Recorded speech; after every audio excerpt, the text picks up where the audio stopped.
Hi, it's Carl Allen. Welcome to Module 4, Lesson 4 of Dealmaker Empire Builder. This is the final lesson of Module 4 prior to the implementation lesson. And we've so far covered pre-meeting work to be done, how to nail the actual meeting, and then what business information that you need to take away from the meeting, assuming you haven't received it beforehand from a business broker. So today's lesson is all about the follow-up meetings. So it's very rare you only meet the seller once prior to closing a deal. So I want to cover why you'll probably need to do follow-up meetings and what to do in them. So here's the agenda. So first we'll go back to the 30 questions reviewed in the last lesson. If you didn't cover off all of them on your first meeting, you'll want to do so in a follow-up session. Then we'll discuss why and how to share your plans to grow the business in a follow-up meeting. And then we'll get into a little bit of the financial analysis, though we'll save a lot of that detail for module number 5. So follow-up questions relating to mapping your deal specification one sheet. You may want a tour of the business or facility, especially if you met off-site in that first meeting, to meet key employees if appropriate, to deep dive on the seller's SWOT analysis, following up on the research that you've done since that first meeting. And then finally, all the types of future meetings you may end up having. Now, in lesson 2, I walked you through my standard list of 30 questions that I sequence in a particular order to take that seller on a psychological journey. Now, in some first meetings, I don't get through all 30 questions, just run out of time. So in a follow-up meeting, I'm definitely going to want to complete that list. You may get through them all in one meeting, but don't worry if you don't, because you can revisit the list at a follow-up. And a great way to continue to build and strengthen rapport in a follow-up meeting is to share how you plan to grow the business when you own it. If you found the perfect seller, a distressed seller of a good business who wants a safe, trusted pair of hands to take it over, then your knowledge of the sector and your exciting plans to grow it, improve it, are important to that seller, because clearly you don't want to go in there and tell the seller that you're going to create a future billion-dollar business. That might freak the seller out, or it might cause them to increase the asking price. So instead, you want to strike a balance with sensible growth plans to make the seller feel comfortable that you will be an excellent custodian of that business. And you may have identified new channels to market from your first meeting. So for example, if it's a brick and mortar business, you may now have a strategy to take the business online and generate growth that way. If the business only sells direct to the consumer, you may want to introduce distributors or channel partners to reach more customers. And though you may dilute your margins, if done correctly, it's going to increase your cash flow. You may have new products and services that you want to introduce. Some of these may be from your existing business that you will cross-sell into the target business's customer base. Remember the cross-sell matrix from Module 2, Lesson 2. You may also have other opportunities to bolt into your growing empire that are in your deal origination funnel, and you might want to discuss some of those as well if they are relevant. And you may also want to expand the business into new geographies and new territories, and you can discuss how the business will integrate with your existing operation and your plans for combined optimization. Next, you may have follow-up questions on the business information that you received in the first meeting. This will become much clearer after I take you through financial analysis and deal structuring in module number 5. But at the very least, you can have the conversation about revenue and profit trends. And we covered this in lesson 1 of this module. You'll want to drill down into historical patterns or trends and any future forecasts if you have them, especially if you've received a CIM, a confidential information memorandum from a business broker. If revenues have increased in the past, why? If they've declined, also why? Same with profits, especially if profits have gone up when revenues have gone down, or vice versa. This is important to know and adds to your credibility in the eyes of the seller. Also, if sales are declining, are they still declining? Or has the seller gotten everything back on track in the current year? This is why interim monthly numbers are important, so you can track performance since the start of the new financial year. And you also want to follow up with the seller on how the target business maps to your deal specification one sheet. Does the target business map to your SWOT analysis on your existing business? Will the target business allow you to address the opportunities that you've identified in your own SWOT analysis? So ask the question, have a conversation with the seller. He or she will probably know. Will that target business allow you to null the potential threats to your existing business and strengthen your business in line of the weaknesses that you have? And it's completely fine to discuss this with the seller, as it makes the relationship and the opportunity even more powerful. And the seller will feel proud that his or her business is going to have such a positive impact for you. Also, does the target business, does it satisfy the cross-selling opportunities do you want? Does it map to the new channels to market?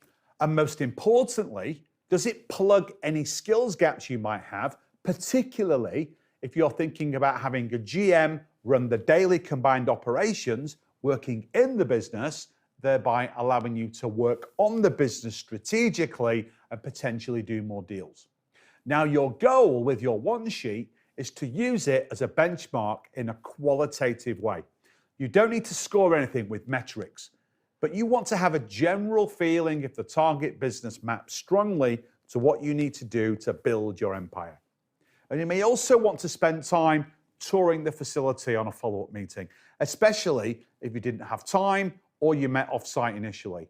And it's important to see the business in action. Don't go on a weekend or after hours. You want to see it in mid-flow. Is it busy? Is it efficient? How are the employees behaving, etc.? You will probably not be introduced as a potential buyer during the follow-up meetings, perhaps to key employees, but not all of the employees. The seller may not have told everyone, or anyone for that matter. I would say from my experience, the employees know probably 1 in 10 times. The rest of the times, I've been shown around incognito as a potential new client, a supplier, the bank, lots of different disguises. And also, you might want to deep dive on the target business's SWOT analysis to understand how that target business can plug into your own SWOT analysis. How will the business fuel new opportunities, strengthen where you're weak, and nullify threats? And this will require you to do a bit of research based on the answers to the questions that you've got in that first meeting with the seller of the target business. You will likely have discussed strengths, weaknesses, opportunities, and threats with the seller during the first meeting, and then formed a hypothetical SWOT analysis, then gone away and drilled into it with some research. So the follow-up meeting is your opportunity to verify your hypothesis. If you disagree with what the seller's told you, especially on strengths and opportunities, challenge those statements and get to the real answers. And finally, keep in mind, for deals you take forward, there will be other opportunities for you to have subsequent meetings or calls with sellers throughout the deal process.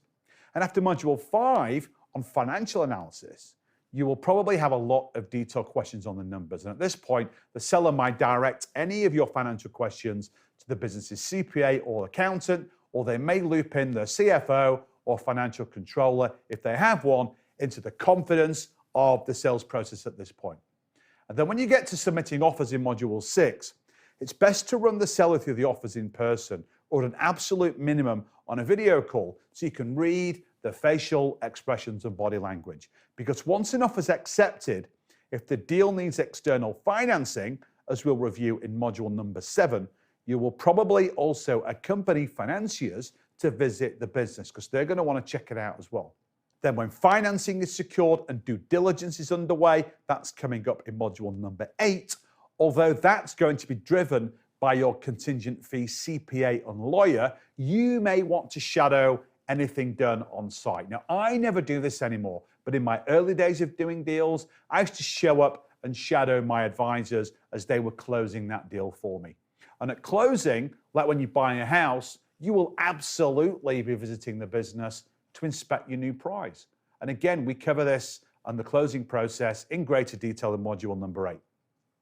And I also want to touch on a little bit of NLP, or Neuro linguistic programming, as it's called. This is a little bonus that I want to give you as part of this lesson. Now, NLP was created in the 1970s by two guys called Richard Bandler and John Grinder. And it's a fascinating subject. It's what Tony Robbins does in the US, one of my mentors. Or if you're from the UK, the NLP guy over there is called Paul McKenna. And NLP is all about communication and rapport, which we've been talking a lot about. And it's also how our mind and our body work together and how we process information and influence outcomes. Now, one big part of NLP is definitely rapport. Now, Bandler and Grinder determined that only 7% of rapport is what you actually say to somebody, the words that come out of your mouth. It's crazy, isn't it? The quality of your voice and your non-verbal communication, so your eye contact, your body language, collectively, all that accounts for the other 93% of the impact on how you build rapport. So when you sit down with whoever you're meeting, if you sit and act in the same way that they do, and you also talk in a similar tone of voice, you'll completely nail the meeting. The other 7% is based on how people filter the outside world, and we're all different. And I could do a whole training program on NLP and the effective use of it in business. But I don't want to go off on one big tangent here, but I just want to distill a little bit more about how we as people use our senses to filter information, because it's really, really important in deal making.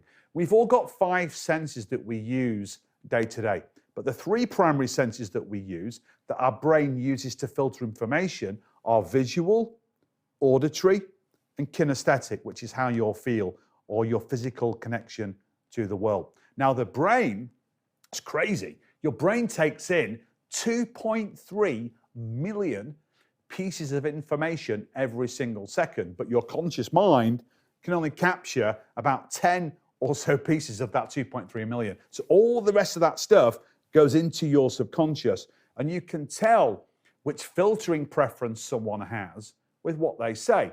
So if someone says to you, I see what you mean, see means they have a visual preference. So use visual words with those people in your conversation. It massively builds rapport. It's really cool. Auditory people will say, I hear you. I hear what you're saying.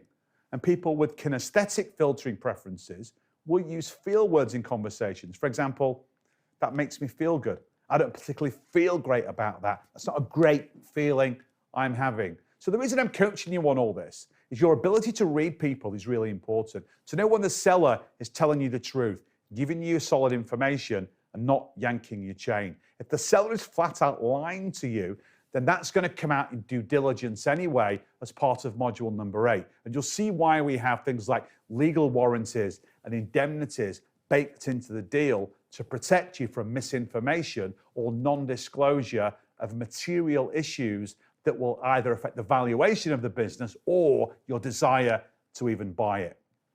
So seller body language is really important for these 2 reasons. Number 1, the ability to use it to strengthen rapport. And number 2, also to understand, is the seller being truthful with you in answering your questions? How to know if someone is not telling you the truth. This is a great book, How to Spot Lies Like the FBI by Mark Bouton. So an FBI agent for 30 years, Mark used certain tells to help identify Timothy McVeigh as the key suspect in the 1995 Oklahoma City bombing. But being able to read facial expressions to detect lies can be beneficial even if you're not conducting criminal investigations, but buying a business from a seller. Now, there are a number of facial expressions and associated reactions that could indicate someone is lying to you. This is so cool. In context, it's important to observe someone in a normal setting, which you have when you're talking generally to the seller at the start about them and their interests, their life, etc. That gives you a really good baseline because the seller's relaxed, they're happy to talk to you. So when you move into the questions, this is the stuff you really need to know about the business. Here are a few ways to tell if the seller is lying to you. 1 is their eyes darting backwards and forward, rapid blinking, 5 to 6 times in quick succession, closing their eyes for more than 1 second at a time. Where he or she looks, if the seller is right-handed when asking a question, looking up and to the left means they're accessing a memory, so the truth. If the seller instead looks up and to the right, he's accessing his imagination to invent an answer, so it's a lie. For left-handed people, it'd be the opposite. False smiles are indications of lying, as are pursed lips and touching one's face. Sweating, blushing, shaking one's head when speaking are also indications of lying.